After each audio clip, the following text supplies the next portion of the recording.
انفروا خفافا وثقالا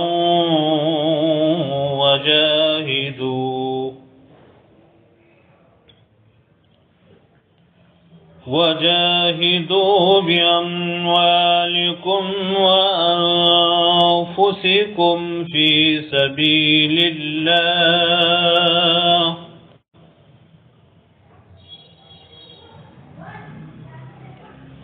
وجاهدوا بأموالكم وأنفسكم في سبيل الله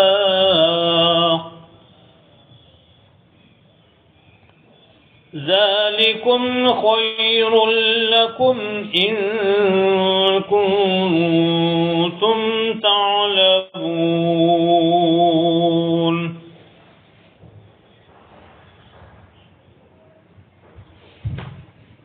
لو كان عرضا قريبا وسفرا قاصدا لاتبعوك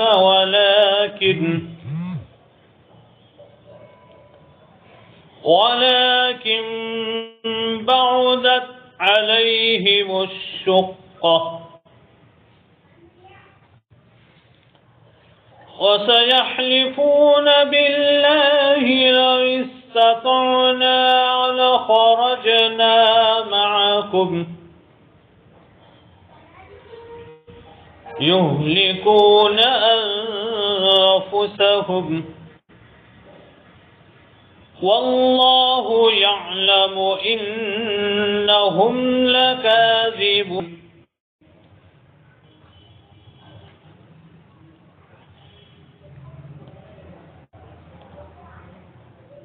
بسم الله الرحمن الرحيم فلله الحمد رب السماوات ورب الأرض رب العالمين وله الكبرياء في السماوات والأرض وهو العزيز الحكيم يا رب لك الحمد كما ينبغي لجلال وجهك وعظيم سلطانك اللهم لك الحمد كما أنت أهله وصل وسلم على سيدنا محمد كما أنت أهله وافعل بنا ما أنت أهله فإنك أهل التقوى وأهل المغفرة اللهم صل على سيدنا محمد كما تحب وترضى له اللهم صل على سيدنا محمد كما تحب وترضى له اللهم صل على سيدنا محمد كما تحب وترضى له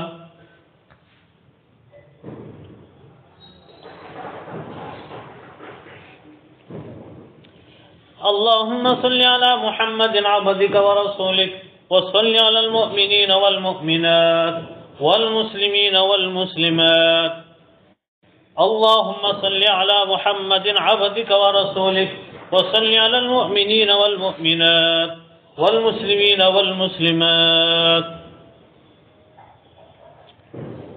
گرامی قدر معزز محترم برادران اسلام سامعین کرام واجب الاحترام بزرگوں دوستوں بھائیوں عزیز نوجوانوں محترمہ ماؤں بہنوں السلام علیکم ورحمۃ اللہ وبرکاتہ۔ اللہ پاک جل شانہ کا لاکھ لاکھ شکر و احسان ہے کہ اس نے ہمیں بن مانگے ایمان جیسی عظیم الشان کروڑ کروڑ کی دولت سے سرفراز فرمائے، نیز ان گنت بے شمار نعمتوں سے مالا مال فرمایا، اور اہل سنت والجماعت احناف دیوبند سے جوڑا۔ اس کا بے حد کرم ہے، اس کا بے حد احسان ہے۔ ہم اسی کی حمد بیان کرتے ہیں اور اسی سے مدد طلب کرتے ہیں اور اسی سے اپنے گناہوں کی مغفرت چاہتے ہیں اور اسی پر ایمان لاتے ہیں اور اسی پر اعتماد کرتے ہیں اور اللہ ہی سے اپنے نفس کی شرارتوں اور اعمال بد سے تحفظ چاہتے ہیں، جس کو اللہ پاک جل شانہ ہدایت سے مالا مال کر دے، ایمان کی دولت سے نوازے، اسے کوئی گمراہ نہیں کر سکتا، اور جسے اللہ کی مشیت اور اس کی تقدیر خود گمراہی کے حوالے کر دے، اس کو دنیا کی کوئی طاقت ہدایت اور سیدھے راستے پر گامزن نہیں کر سکتی۔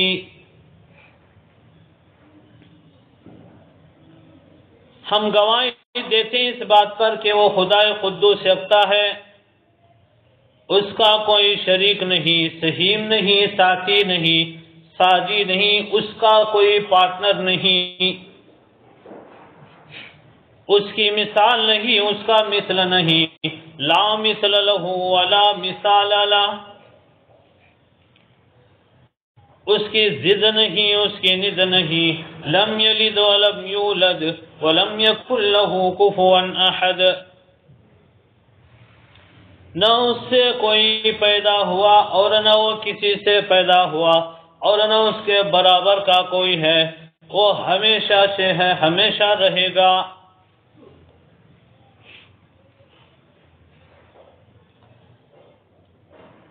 اور ہم صدق دل سے اقرار کرتے ہیں، گواہی دیتے ہیں اس پر بھی ہمارے سرکار تاجدار انبیاء، امام الانبیاء و خاتم الانبیاء،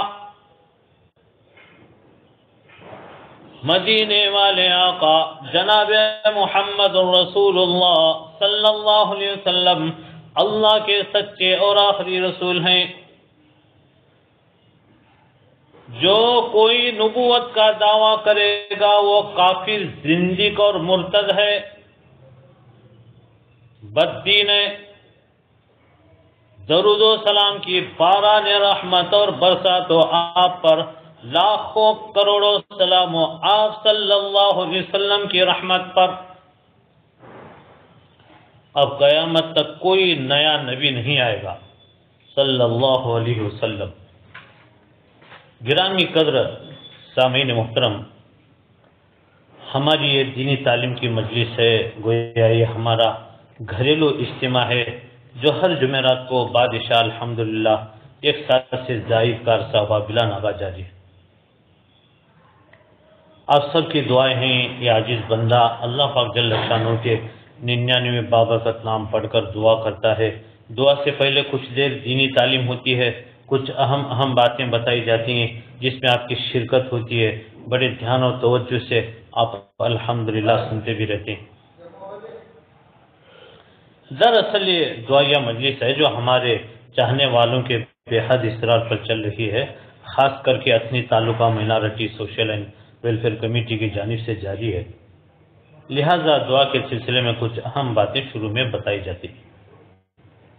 محترم سامعین، دعا مانگنا فرض ہے، چنانچہ قرآن کریم میں پارہ نمبر 24 آیت نمبر 60 سورہ مومن میں ارشاد خدا بندی ہے، ادعونی استجب لکم ان الذین یستکبرون عن عبادتی سیدخلون جہنم داخرین۔ میرے بندو بندیو، تم مجھ سے دعا مانگتے رہو، میں پروردگار تمہاری دعا قبول کروں گا۔ جو لوگ میری عبادت سے تکبر کرتے ہیں عن قریب وہ جہنم میں ذلیل ہو کر داخل ہوں گے۔ حضرت نبی کریم صلی اللہ علیہ وسلم کو مبارک ارشاد ہے، اللہ پاک کے نزدیک دعا سے زیادہ کوئی مکرم چیز نہیں۔ اسی طرح ارشاد گرامی ہے، جس شخص کے دعا کے دروازے کھول دیے گئے اس کے واسطے رحمت کے دروازے کھل گئے۔ ایک اور حدیث پاک میں، جو مرد عورتیں اللہ پاک سے اپنی حاجت کا سوال نہیں کرتے اللہ تعالیٰ ان پر غضبناک ہو جاتے۔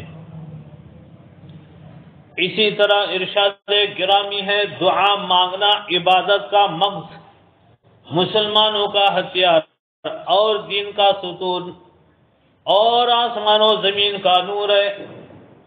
تم لوگ دعائیں مانگنے میں کمی نہ کیا کرو، کیونکہ دعا مانگتے ہوئے کوئی برباد نہیں ہوا۔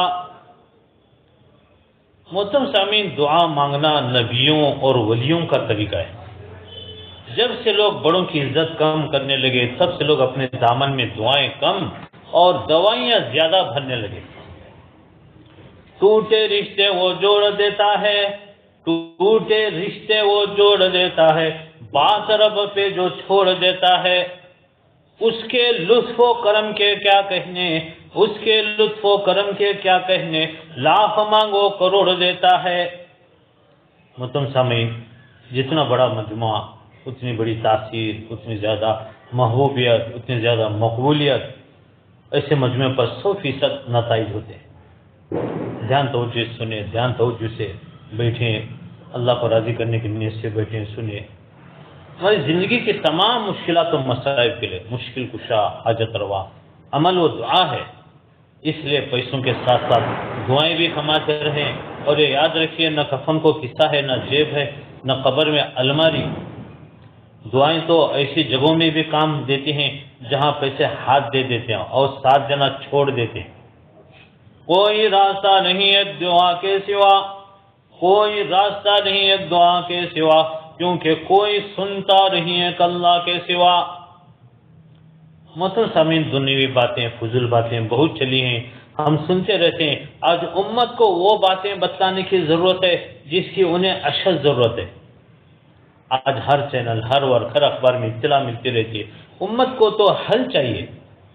مسائل و مشکلات، فقر و فاقہ، تنگ دستی، غربت، مہنگائی، پریشانیاں، بیماریاں، جادو، جنات، اثرات، بندشیں، رکاوٹیں، نظر بس، سفلی عمل، کالا جادو، میابی، جھگڑوں کا حل، بے برکتی، تجارت میں گھاٹا، کاروبار کی پریشانی، قرض کی ادائیگی، چیزوں کی چوری، بے چینی، رات میں نیند کی کمی، عبادت میں دل نہ لگنا، وغیرہ وغیرہ۔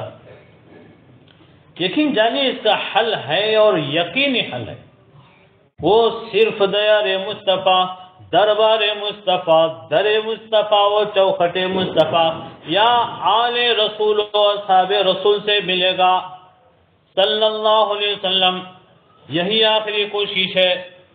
گھوم پھر کے تھک ہار کے دنیا کے سب چکر کاٹ کے انہی کا سہارا لینا پڑے گا، اور آپ صلی اللہ علیہ وسلم کی شفائیں، آپ صلی اللہ علیہ وسلم کی دوائیں، آپ صلی اللہ علیہ وسلم کی وفائیں، اور آپ صلی اللہ علیہ وسلم کی عطائیں، آپ صلی اللہ علیہ وسلم کے ارشادات عالیہ اور فرامین مبارکہ کو اختیار کرنا پڑے گا۔ محترم سامعین، ہم جانتے ہیں ہفتے کے 2 دن ایسے ہیں جہاں پر اللہ سبحانہ وتعالیٰ طرف سب سے زیادہ رحمتیں، برکتیں، خیریں، مغفرتیں عرش سے فرش پر نازل ہوتی ہیں، اور دنوں سے زیادہ برستے ہیں۔ ایک ہے جمعرات، دوسرا ہے جمعہ۔ لہذا اس میں اعمال کو خوب بڑھا کر اللہ پاک کی رحمتیں، برکتیں خوب سے خوب سمیٹ لینے کی کوشش کریں۔ روایتوں میں مذکور ہے جو شب جمعہ میں مر جائے اللہ کی بارگاہ میں اس کے لیے رعایت ہے، جو جمعے کے دن مر جائے اللہ کی یہاں رعایت ہے، وہ شہید مرا ہے۔ شب جمعہ میں ہر نبی کی دعا قبول ہوئی ہے، شب جمعہ میں ہر ولی کی دعا قبول ہوئی ہے، جس کو بھی ولایت ملی ہے شب جمعہ میں ملی ہے۔ سارے دن افضل ہیں، محبوب ہیں اور اچھے ہیں، لیکن ان 2 دنوں میں خصوصی طور پر اللہ کی رحمتیں، برکتیں عرش سے فرش پر نازل ہوتی۔ محترم سامعین، جمعے کے وہ اعمال جن کے حدیث پاک میں زبردست فضیلت وارد ہے اور ان پر عمل کرنے سے ہر قدم پر 1 سال نفل نماز اور 1 سال نفل روزوں کا ثواب ملتا ہے، وہ ہے غسل کرنا، مسجد جلدی جانا، پیدل جانا، امام کے قریب بیٹھنے کی کوشش کرنا، کوئی لغو کام نہ کرنا، خطبہ غور سے سننا۔ اسی طرح حدیث پاک میں نبی علیہ السلام ارشاد فرماتے ہیں، جو شخص جمعے کی نماز کے بعد 100 مرتبہ یہ کلمہ پڑھے، سبحان اللہ العظیم و بحمدی، سبحان اللہ العظیم و بحمدی، ارشاد فرماتے ہیں پڑھنے والے کے 1,00,000 گناہ اللہ معاف فرما دیتے ہیں۔ اللہ اکبر۔ اور اس کے باپ کے 12,000 گناہ معاف کر دیتے ہیں، اس کے امی کے بھی 12,000 گناہ معاف کر دیتے ہیں۔ سیدی و سندی حضرت اقدس مفتی احمد صاحب خانپوری دعوت برکات العالیہ، شیخ الحدیث جامعہ اسلامیہ تعلیم الدین ڈھاویل گجرات، حضرت اقدس ایک جگہ ارشاد فرماتے ہیں، ایک حدیث میں ہر جمعے کے دن کثرت سے مجھ پر درود شریف پڑھا کرو، کیونکہ ہر جمعے کو میری امت کا درود میرے سامنے پیش کیا جاتا ہے، جو جتنا زیادہ درود شریف پڑھے گا وہ مرتبے کے لحاظ سے اتنا ہی زیادہ میرے نزدیک ہوگا۔ اس لیے بزرگوں نے لکھا ہے جمعے کے دن درود شریف پڑھنے کے 3 درجے۔ ادنا درجہ یہ ہے کہ کم از کم 300 مرتبہ درود شریف پڑھیں، درمیانی درجہ یہ کہ 1000 مرتبہ پڑھیں، اور اعلیٰ درجہ یہ ہے کہ 3000 مرتبہ درود شریف پڑھیں۔ 3000 مرتبہ درود شریف پڑھو تو نور علی نور۔ محترم سامعین، دعا فرمائیں اللہ پاک اس عاجز کو ماں اہل و عیال صحت کاملہ، عافیت کاملہ، عاجلہ دائمہ عطا فرمائے، حق بات بتانے کی توفیق عطا فرمائے، اور آپ کو حق سننے اور سمجھنے کی، اخلاص کے ساتھ بولنے، اخلاص کے ساتھ آپ کو سننے کی، اسی طرح ہم سب کو مل کر حق پر چلنے کی توفیق نصیب فرمائے۔ پروردگار عالم اور سبھی سامعین کو بے حد قبول فرمائے۔ آپ سے درخواست ہے دھیان توجہ کے ساتھ محترم سامعین سماعت فرمائے۔ معزز گرامی قدر سامعین، ہمارے بزرگوں کے اندر ایک بزرگ گزرے ہیں حضرت ابراہیم ابن ادہم رحمۃ اللہ علیہ۔ ان کا محبت الہی میں بادشاہت کو چھوڑنے کا واقعہ کتابوں میں تفصیل سے آتا ہے۔ آپ بہت ہی اہل تقوی بزرگوں میں سے ہیں، اور بہت سے مشائخین سے فیض جنہوں نے حاصل کیا۔ لمبے عرصے تک حضرت امام ابو حنیفہ رحمۃ اللہ علیہ کی صحبت میں رہے۔ حضرت جنید بغدادی رحمۃ اللہ علیہ تو فرماتے ہیں آپ کو تو وہ تمام علوم حاصل تھے جو اولیاء کرام کو ہوا کرتے، ایسا نہیں کہ صرف صوفی منش۔ بادشاہ وقت کے بادشاہ بھی گزرے ہیں، بڑے اللہ والوں میں شمار ہوتا ہے، دھیان سے سنیں۔ ان کی اصلاح کس طرح ہوئی تو فرماتے ہیں ایک رات کا واقعہ ہے، آپ اپنے محل میں سو رہے تھے، اچانک چھت پھٹنے کی آواز آئی محل کے اندر، اور ایک شخص ظاہر ہوا۔ آپ نے اس سے تعجب سے پوچھا کہ کون ہے اور اس کا وہاں کیسے آنا ہوا؟ اس شخص نے جواب دیا میرا اونٹ کھو گیا ہے، میرا اونٹ گم گیا ہے، اس کو تلاش کرنے آیا ہوں۔ یہ سن کر آپ نے اس شخص سے فرمایا چھت پر اونٹ کا آنا کیسے ممکن ہے؟ چھت پر اونٹ کس طرح آ سکتا ہے؟ اس شخص نے جواب دیا چھت پر اونٹ کا آنا ممکن ہے، چھت پر اونٹ کا آنا ممکن ہے، لیکن شاہی محل میں رہ کر خدا کو پانا ناممکن ہے۔ اس نے عجیب جواب دیا، چھت پر اونٹ تو آ سکتا ہے لیکن شاہی محل میں رہ کر خدا کو پانا ناممکن ہے۔ محترم سامعین، اس جواب کا آپ کو بہت اثر ہوا۔ اس کے علاوہ ایک اور واقعہ کتاب مذکور ہے، فرماتے ہیں آپ دربار میں بیٹھے ہوئے تھے، ایک اجنبی شخص دربار میں آیا، آپ نے اس سے پوچھا تو کیا چاہتا ہے؟ اس شخص نے جواب دیا میں تو یہ سمجھ کر یہاں آیا ہوں کہ ایک مسافر خانہ ہے۔ آپ نے فرمایا یہ مسافر خانہ نہیں ہے، یہ تو میرا محل ہے۔ اس شخص نے آپ سے پوچھا کہ اس سے پہلے کس کا تھا؟ جواب دیا میرے نانا کا تھا۔ پھر اس شخص نے پوچھا ان سے پہلے کس کا تھا؟ آپ نے فرمایا ان کے والد کا۔ اسی طرح وہ شخص آپ سے سوال کرتا رہا اور آپ جواب دیتے رہے۔ آخرکار اس شخص نے نہایت سنجیدگی سے کہا یہ مسافر خانہ نہیں تو اور کیا ہے، ایک آتا ہے دوسرا جاتا ہے۔ یہ کہہ کر وہ اجنبی شخص جانے لگا۔ آپ تیزی سے اس کے پیچھے ہوئے پوچھا کہ کون ہے؟ اس شخص نے جواب دیا کہ میں خضر علیہ السلام۔ اسی طرح کتاب میں اور ایک واقعہ منقول ہے، آپ غم زدہ ہوئے اور دل بہلانے کے لیے، ہوا کھانے کے لیے جنگل میں پہنچے تو غیب سے آواز آئی، کوئی کہنے والا کہہ رہا ہے، نظر کوئی نہیں آ رہا، غیب سے آواز آ رہی ہے، اور اس جنگل میں وہ فارسی کے الفاظ ہیں بیدار شو پیش ازاں کے بمرغت بیدار کنن. یہ آسمان سے آواز آ رہی ہے. بیدار شو پیش ازاں کے بمرغت بیدار کنن. بیدار و قبر اس کے کہ موت سے بیدار کیے جاؤ. یہ آواز سن کر آپ اور بھی زیادہ فکر میں پڑ گئے. مطلب سامنے ایک اور واقعہ ہے. اتفاق سے انہیں ایک ہرن دکھائی دیا. آپ نے کچھ دور تک اس کا پیچھا کیا. ہرن ایک جگہ رک کر کھڑا ہو گیا اور آپ سے اس طرح کہنے لگا، مرا بسیلے تو فرشتہ دان تو مرا سیتوانی کر. مجھے تیرا شکار کرنے کے لیے بھیجا گیا ہے اور تو میرا شکار کرنا چاہتا ہے. یہ بھی کہا جاتا ہے کہ ہرن نے آپ سے کہا، الہذا خلقت ام بہذا امرت. الہذا خلقت ام بہذا امرت. کیا تم اس واسطے پیدا کیے گئے ہو یا تم کو اس کا حکم ملا ہے؟ بعض نے اس واقعے کو اس طرح لکھا ہے، آپ نے غیب سے آواز سنی، اے ابراہیم ترانا از برائی آفریدہ ان.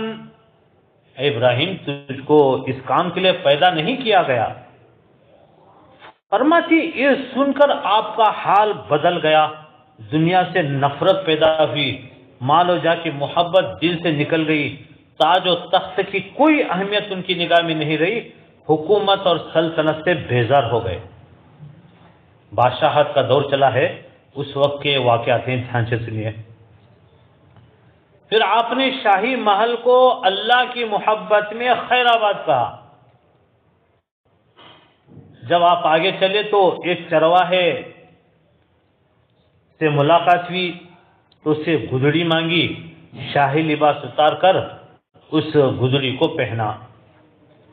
ایک بزرگ فرماتے ہیں، جس وقت آپ اس گدڑی کو پہن رہے تھے آسمان میں کیا غلغلہ مچا ہوگا.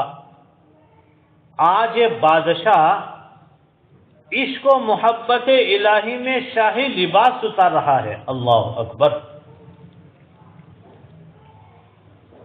بادشاہت کے اندر یہ کام بہت مشکل ہے، اور اتنی بڑی سلطنت کو بادشاہت کو استعفا دے رہا ہے اور تخت و شاہی کو اللہ پر فدا کر رہا ہے. ایک بزرگ گزرے مولانا رومی رحمۃ اللہ علیہ، فارسی کے بڑے ماہر. ان کی مثنوی شریف بڑی مشہور کتاب ہے فارسی زبان کے اندر. وہ فرماتے ہیں، شاہی و شہزادگی دل باختہ، شاہی و شہزادگی دل باختہ. سلطان ابراہیم ابن ادہم رحمۃ اللہ علیہ نے شاہی اور شہزادگی کو اللہ کی محبت پر فدا کر دیا. شاہی و شہزادگی دل باختہ، از پے تو در غریبی ساختہ. اے اللہ، آپ کی محبت میں سلطان ابراہیم آج غریب الوطن ہو رہا ہے اور پردیس جا رہا ہے. محترم سامعین، تاج اور تخت سے آزاد ہو کر آپ گھومتے پھرتے دجلہ کے کنارے پہنچے. وہ دریا کا نام ہے دریائے دجلہ. وہاں ایک بزرگ تھے، وہ روزہ رکھتے تھے. افطار کے وقت ان کے لیے غیر سے کھانے کا دسترخوان آیا. آپ کے واسطے 10 کھانے کے دسترخوان غیر سے آئے. اس بزرگ کو یہ بات ناگوار گزری، ناپسند لگی. اس نے بارگاہ الہی میں عرض کیا کہ یہ فقیر جو نو والد ہے اس کے لیے تو 10 دسترخوان اور میرے لیے جو ایک مدت سے عبادت مشغول ہے 1 دسترخوان بھیجا گیا. دھیان سے سنیے. غیب سے آواز ہے، اے زاہد تو مفرستہ، تیرے سوال کرنے پر تجھ کو ایک خوان بھیجا گیا، تیرے لیے کافی ہے. اور یہ عزیز حضرت ابراہیم میری محبت میں بادشاہ چھوڑ کر آیا ہے، اس کے لیے 10 خان بھی کم ہیں۔ یہ تو میری محبت میں بادشاہت چھوڑ کر آ رہا ہے۔ زاہد تو مفلس تھا، تیرے سوال کرنے پر تجھ کو ایک دسترخوان بھیجا گیا، یہ اللہ والا تو میری محبت میں بادشاہت چھوڑ کر آیا ہے، اس کے لیے تو 10 دسترخوان بھی کم ہیں۔ ایک دن کا واقعہ ہے کہ دریا کے کنارے سلطان ابراہیم ابن ادہم رحمۃ اللہ علیہ گدڑی سی رہے تھے۔ سلطنت بلخ کا ایک وزیر ادھر آ نکلا، اس نے دل میں کہا کہ یہ ملا کتنا بیوقوف ہے، سلطنت بادشاہ چھوڑ کر جنگل میں گدڑی سی رہا ہے، واقعی یہ ملا بڑے بیوقوف ہوتے ہیں۔ یہ وسوسہ ان پر منکشف ہوا، اللہ تعالیٰ نے ان کے دل پر منکشف کر دیا۔ کشف یہ اختیاری چیز نہیں ہے، جب اللہ چاہتا ہے کشف ہوتا ہے، جب نہیں چاہتا کچھ نہیں ہوتا۔ فوراً انہوں نے بلایا کہ اے وزیر یہاں آؤ، وہ آ گیا۔ سلطان بلخ نے فوراً اپنی سوئی دریا میں پھینکی اور فرمایا کہ اے مچھلیوں میری سوئی لاؤ۔ بقول مولانا رومی رحمۃ اللہ علیہ 1,00,000 مچھلیاں سونے کی سوئیاں لے کر آ گئی۔ اب دیکھو سلطان بلخ کی سلطنت ملک دل بہ یا چنی ملک حقیر، یعنی دل کی سلطنت افضل ہے یا یہ دنیاوی سلطنت؟ 1,00,000 مچھلیاں سونے کی سوئی لے کر آ گئی، 1,00,000 مچھلیاں۔ سلطان نے ان کو ڈانٹ کر کہا اے مچھلیوں میری لوہے والی سوئی لاؤ، سونے کی سوئی استعمال کرنا امت کے لیے جائز نہیں ہے۔ سونے کا استعمال مردوں کے لیے حرام ہے، چاندی بھی مردوں کے لیے حرام ہے، سوائے 4.5 ماشے سے کم انگوٹھی کے۔ چاندی کی انگوٹھی اگر 4.5 ماشے سے کم ہے تو جائز ہے۔ بہرحال ایک مچھلی نے گوتا لگایا اور لوہے کی سوئی لے کر حاضر ہو گئی۔ بس وزیر رونے لگا کہ میں نے تو آپ کو بیوقوف ملا، عجیب بات ہے، میری محرومی ہے، آپ جیسے ولی اللہ کو میں نہیں پہچان سکا اور مچھلیاں جانور ہو کر آپ کو پہچان گئی، آپ کو تو بیوقوف ہم سمجھ رہے تھے، یہ میری محرومی ہے، جانوروں نے آپ کو پہچان لیا اور میں انسان ہو کر آپ کو نہیں پہچان سکا، میں کتنا محروم، کتنا کمینہ، کتنا نالائق ہوں، آپ جیسے ولی اللہ کی شان میں گستاخی اور بے ادبی کر رہا تھا، بیوقوف سمجھ رہا تھا، مگر معلوم ہوا کہ آپ تو پہلے خشکی کے بادشاہ تھے، اب خشکی اور تری دونوں کے بادشاہ ہیں، آپ شاہ بحر بھی ہیں اور شاہ بر بھی۔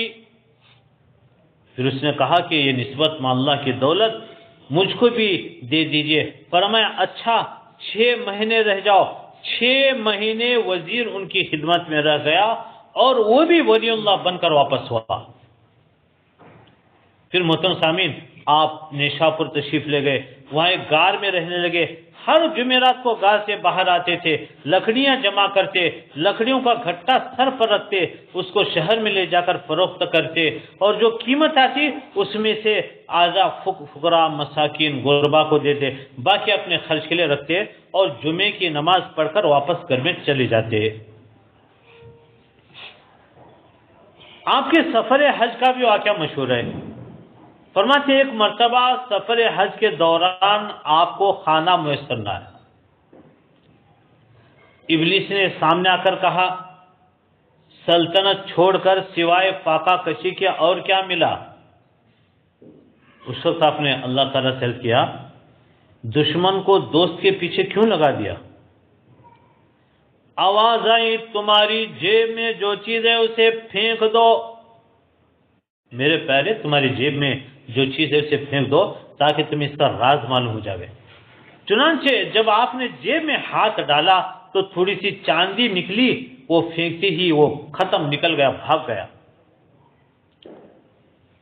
ابراہیم ابن ادہم رحمۃ اللہ علیہ فرماتے ہیں میں نے خواب دیکھا کہ گویا ایک فرشتہ آسمان سے نازل ہوا. میں نے اس کا حال پوچھا تو کہنے لگا میں خدا کے دوستوں کے جیسے ثابت بنانی، مالک ابن دینار، اسی طرح بہت ساروں کے اس نے نام گنوائے اور کہنے لگا ان سب کے نام لکھنے کو اترا ہوں، خدا کے دوستوں کا نام لکھنے کو میں اترا ہوں. حضرت ابراہیم ابن ادہم رحمۃ اللہ علیہ فرماتے ہیں میں نے اس سے پوچھا میرا بھی نام ان میں ہے؟ اس نے کہا نہیں. تو میں نے کہا اچھا جب لکھ چکنا تو ان کے نیچے یہ بھی لکھ دینا کہ ابراہیم خدا کے دوستوں کا دوست ہے یا ان کا خادم ہے. فرماتے اسی وقت فرشتے نے کہا کہ خدا کا مجھے ابھی حکم آ پہنچ چکا ہے، سب سے پہلے آپ کا نام لکھو، ابھی مجھے خدا کا حکم ملا ہے. محترم سامعین، اصل ان کی چند باتیں آپ کی خدمت میں پیش کرنے. آپ کے اقوال ہیں، آپ فرماتے ہیں اللہ کو اپنا دوست بنا لو، مخلوق کو ایک طرف ڈال دو. آپ کا ارشاد ہے جو شخص 3 موقعوں پر قرآن پڑھنے، نماز ادا کرنے اور ذکر کرنے کے وقت اپنے دل کو حاضر نہ پائے وہ سمجھ لے مجھ پر نعمت اور اسرار کا دروازہ بند ہے. فرماتے ہیں آپ کے بارے میں مکے میں آپ محنت مزدوری کر کے اپنا پیٹ بھرتے. مکے میں آپ بہت سے بزرگوں سے ملے، حضرت امام محمد باقر رحمۃ اللہ علیہ، حضرت امام ابو حنیفہ رحمۃ اللہ علیہ، حضرت امام محمد رحمۃ اللہ علیہ، حضرت سفیان، حضرت ابو یوسف رحمۃ اللہ علیہ. ان کی صحبت سے خوب مستفید اور مستفید ہوئے. آپ کی 6 فرماتے ہیں کہ ایک شخص آپ کے پاس آیا کیا کچھ نصیحت فرمائی ہے، کچھ بھی کرو گے نقصان نہ پہنچے گا. 6 نصیحتیں، 6 باتیں. آپ نے ان 6 باتوں کی وضاحت اس طرح کی. نمبر 1 فرمایا جب گناہ کرو تو اس کی نعمت مت کھاؤ، اس اللہ کی نعمت مت کھاؤ. دنیا جو کچھ ہے اس کی نعمت ہے، کیا یہ شرم کی بات نہیں کہ اس بہرہ مند ہو پھر بھی گناہ کرو. نمبر 2 اگر گناہ کرنا چاہو تو اس کے ملک سے باہر چلے جاؤ. مشرق سے مغرب تک اس کا ملک ہے، یہ اچھا نہیں معلوم ہوتا کہ اس ملک میں رہ کر اس کی نافرمانی کی جائے. پھر فرماتے نمبر 3 اگر گناہ کرو تو ایسی جگہ کرو کہ جہاں خداوند تعالیٰ تجھ کو نہ دیکھتا ہو. اگر گناہ کرو تو ایسی جگہ کرو جہاں خداوند تعالیٰ تجھ کو نہ دیکھتا ہو. کیا یہ شرم کی بات؟ نمبر 4 جب ملک اتنی مہلت دیجئے کہ توبہ کر لو. روح قبض کرنے کے لیے ملک الموت آ جاوے تو ان سے کہنا کہ اتنی مہلت دیجئے کہ میں توبہ کر لوں. اگر تجھ کو اتنی توبہ کر لو. اور ارشاد فرمایا نمبر 5 جب منکر نکیر قبر کے اندر آئیں تو ان کو کسی بہانے سے اپنے پاس سے واپس کر دو. اگر یہ بات دشوار ہے تو تجھ کو چاہیے کہ ان کے آنے سے پہلے جواب تیار کر رکھے تاکہ اس وقت پریشانی نہ ہو. 6 اور آخری نصیحت فرمان لگے جب بروز قیامت گنہگاروں کو دوزخ میں بھیجا جانے لگے تو دوزخ میں جانے سے انکار کر دو. اگر یہ ممکن نہیں تو پھر ایسا کوئی کام کرنا چاہیے جس سے تو عذاب میں گرفتار نہ ہو. قیامت کے دن گنہگاروں کو دوزخ میں بھیجا جانے لگے تو دوزخ میں جانے سے انکار کر دو. محترم سامعین نے سب باتیں سن کر اس شخص نے عرض کیا کہ وہ مطلب اچھی طرح سمجھ گیا اور اس شخص نے اسی وقت توبہ کی اور آپ کی خدمت سخت ضرورت ہے. بہتر نیم کا درخت،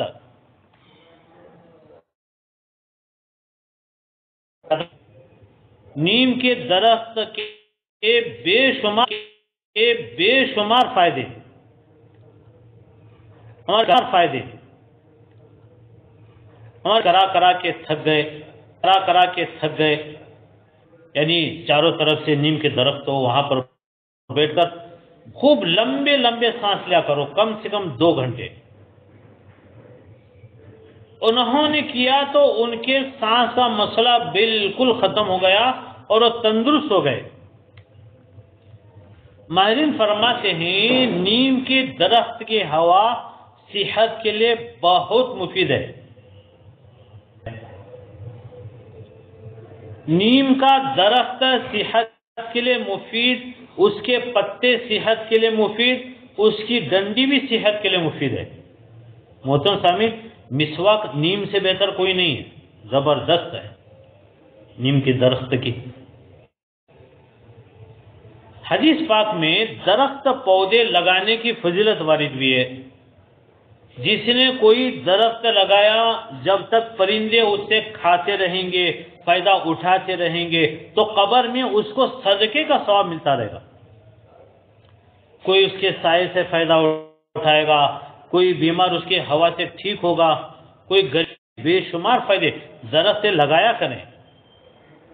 ایک اور ہے ایلو ویرا، کوا لگا کر یقین جانی اسی کے جیل سے دوائیں بنتی ہیں۔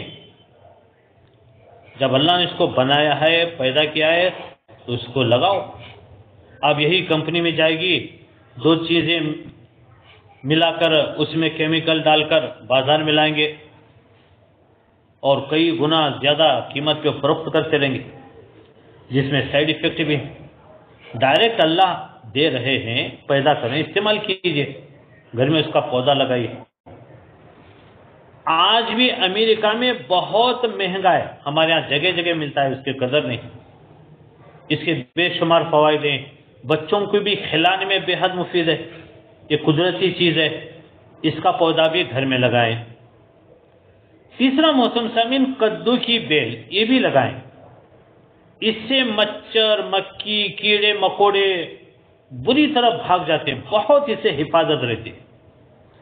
دیکھیے قرآن کریم کے اندر دھیان سے سنیے، سورہ صافات کے اندر ایک آیت ہے، وَأَنبَتْنَا عَلَيْهِ شَجَرَةً مِّن يَقْطِينٍ، یہ حضرت یونس علیہ السلام کے بارے میں۔ جب حضرت یونس علیہ السلام کو مچھلی نے لقمہ بنا لیا، لمبی چوڑی تفصیل ہے، آپ سنتے رہتے ہیں۔ جب وہ مچھلی سے نکالے گئے تو اللہ تعالیٰ فرما رہے ہیں وَأَنبَتْنَا عَلَيْهِ شَجَرَةً مِّن يَقْطِينٍ، ہم نے ان پر ایک بیلدار درخت لگا دیا۔ وَأَنبَتْنَا عَلَيْهِ شَجَرَةً مِّن يَقْطِينٍ، ہم نے ان پر ایک بیلدار درخت لگا دیا۔ چونکہ مچھلی کے پیٹ میں کئی دن رہنے سے بہت ہی کمزوری آ گئی تھی، جسم بالکل لاغر ہو گیا تھا، کھال نرم پڑ گئی تھی۔ ایسے میں جسم پر کوئی مچھر مکھی آ جاتی تو بہت تکلیف ہوتی۔ تو اللہ فرماتے ہیں وَأَنبَتْنَا عَلَيْهِ شَجَرَةً مِّن يَقْطِينٍ، ہم نے ان پر ایک بیلدار درخت اگا دیا، کدو کی بیل۔ علماء اکرام فرماتے ہیں اس کی خاصیت یہ ہے کہ مچھر، مکھی، کیڑے مکوڑے وغیرہ کو دور رکھتا ہے، اس سے حیرت انگیز طور پر حفاظت ہوتی ہے۔ اللہ پاک سے دعا ہے اللہ ہمیں ان باتوں پر عمل کرنے کی توفیق نصیب فرمائے۔ وآخر دعوانا ان الحمد للہ رب العالمین۔ محترم سامعین، اللہ کے نام پڑھے جا رہے ہیں، یا اللہ اللہ پڑھے، اس کے بعد میں دعا ہوگی۔ بسم اللہ الرحمن الرحیم، واللہ الذی لا الہ الا هو الرحمن یا اللہ، الرحیم یا اللہ، الملک یا اللہ، القدوس یا اللہ، السلام یا اللہ، المؤمن یا اللہ، المہیمن یا اللہ، العزیز یا اللہ، الجبار یا اللہ، المتکبر یا اللہ، الخالق یا اللہ، البارئ یا اللہ، المصور یا اللہ، الغفار یا اللہ، القہار یا اللہ، الوہاب یا اللہ، الرزاق یا اللہ، الفتاح یا اللہ، العلیم یا اللہ، القابض یا اللہ، الباسط یا اللہ، الخافض یا اللہ، الرافع یا اللہ، المعز یا اللہ، الذل یا اللہ، السمیع یا اللہ، البصیر یا اللہ، الحکم یا اللہ، العدل یا اللہ، اللطیف یا اللہ، الخبیر یا اللہ، الحلیم یا اللہ، العظیم یا اللہ، الغفور یا اللہ، الشکور یا اللہ، العلی یا اللہ، الكبير يا الله، الحفيظ يا الله، المقيت يا الله، الحسيب يا الله، الجليل يا الله، الكريم يا الله، الرقيب يا الله، المجيب يا الله، الواسع يا الله، الحكيم يا الله، الودود يا الله، المجيد يا الله، الباعث يا الله، الشهيد يا الله، الحق يا الله، الوكيل يا الله، القوي يا الله، المتين يا الله، الولي يا الله، الحميد يا الله، المحصي يا الله، المبدي يا الله، المعيد يا الله، المحيي يا الله، المميت يا الله، الحي يا الله، القيوم يا الله، الواجد يا الله، الماجد يا الله، الواحد يا الله، الأحد يا الله، الصمد يا الله، القادر يا الله، المقتدر يا الله، المقدم يا الله، المؤخر يا الله، الأول يا الله، الآخر يا الله، الظاهر يا الله، الباطن يا الله، الوالي يا الله، المتعالي يا الله، البر يا الله، التواب يا الله، المنتقم يا الله، العفو يا الله، الرؤوف يا الله، مالك الملك يا الله، ذو الجلال والإكرام يا الله، المقسط يا الله، الجامع يا الله، الغني يا الله، المغني يا الله، المانع يا الله، الضار يا الله، النافع يا الله، النور يا الله، الهادي يا الله، البديع يا الله، الباقي يا الله، الوارث يا الله، الرشيد يا الله، الصبور يا الله. مطلب 17 ہوتا سورہ اخلاص پڑھیں، دوسری پڑھیں دعا ہوگی.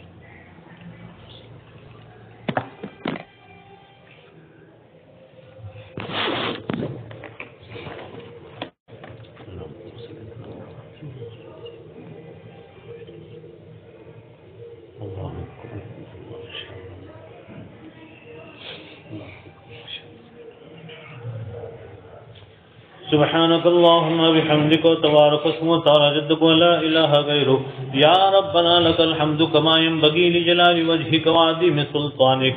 الله لا إله إلا هو الحي القيوم وعنت الوجوه للحي القيوم. يا أحد الصمد الذي لم يلد ولم يولد ولم يكن له كفوا أحد. لا إله إلا أنت سبحانك إني كنت من الظالمين. اللهم لك الحمد حمدا دائما ما دوامك، ولك الحمد حمدا خالدا ما خلودك، ولك الحمد حمدا لا منتهى له دون مشيئتك، ولك الحمد حمدا دائما لا يريد قائله إلا رضاك، ولك الحمد حمدا عند كل طرفة عين وتنفس كل نفس.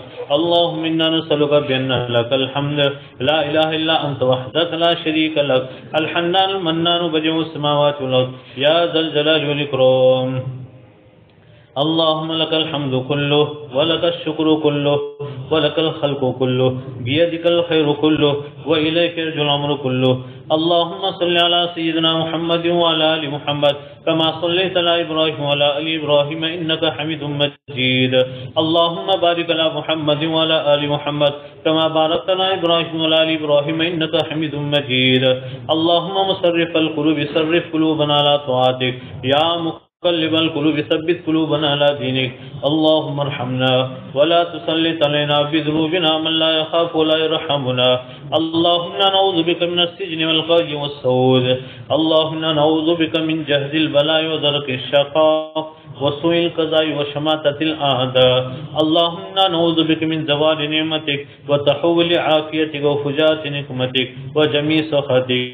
اللهم أعنا على ذكرك وشكرك وحسن عبادتك. اللهم إنا نسألك من خير ما سألك منه نبيك حبيبك محمد صلى الله عليه وسلم، ونعوذ بك من شر ما استعاذك منه نبيك حبيبك محمد صلى الله عليه وسلم، وأنت المستعان وعليك البلاغ ولا حول ولا قوة إلا بالله. اللهم اغفر لأمة محمد صلى الله عليه وسلم. اللهم ارحم أمة محمد صلى الله عليه وسلم. اللهم تجاوز عن أمة محمد صلى الله عليه وسلم يا أرحم الراحمين يا أكرم الأكرمين يا حنان يا منان يا ذا الجلال والإكرام. اے اللہ ہمارے گناہوں کو معاف فرما، ہمارے خطاؤں سے درگزر فرما۔ اے اللہ آج تک جتنے بھی گناہ کیے تمام گناہوں کو معاف فرما دے، اپنے لطف و کرم سے معاف فرما دے۔ اے اللہ ہم گناہوں سے بچنا چاہتے ہیں، الہی ہمارے لیے گناہوں سے بچنا مشکل ہو رہا ہے، الہی بچانا تیرے لیے کوئی مشکل نہیں ہے، ہم سب کی حفاظت فرما، نافرمانیوں سے، ناشکریوں سے، گناہوں سے ہم سب کی پوری پوری حفاظت فرما، نفس اور شیطان کی شرارتوں سے مکمل ہماری حفاظت فرما۔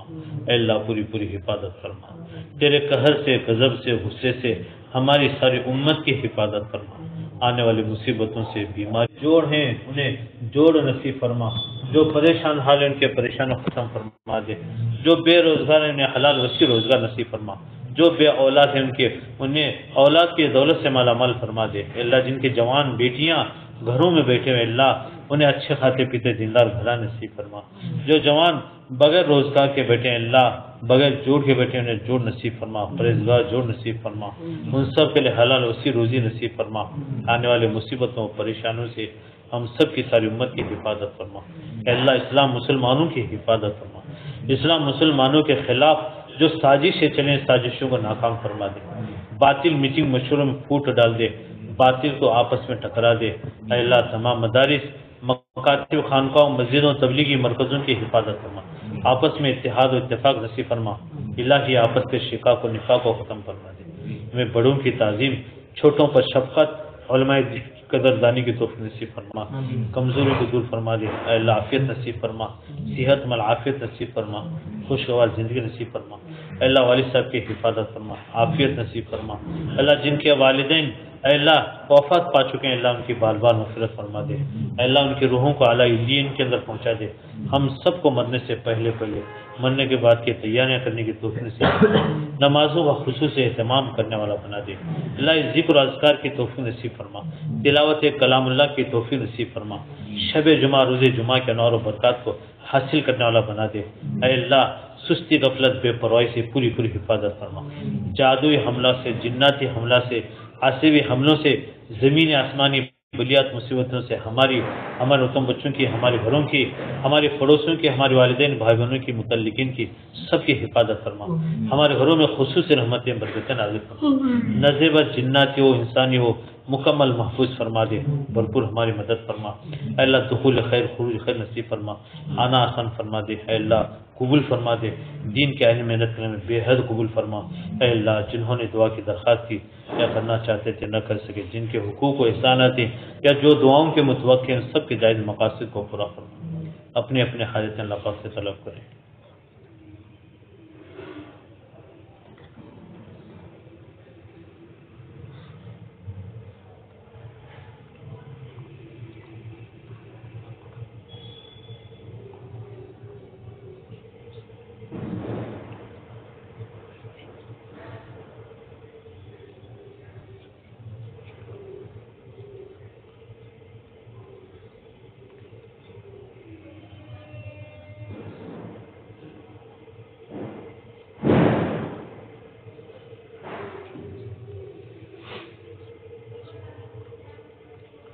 جزا اللہ عنا محمدا صلی اللہ علیہ وسلم ما هو أهله ربنا تقبل منا انك انت السميع العليم وصلى الله تعالى على خير سيدنا محمد وآله وصحبه اجمعين برحمتك يا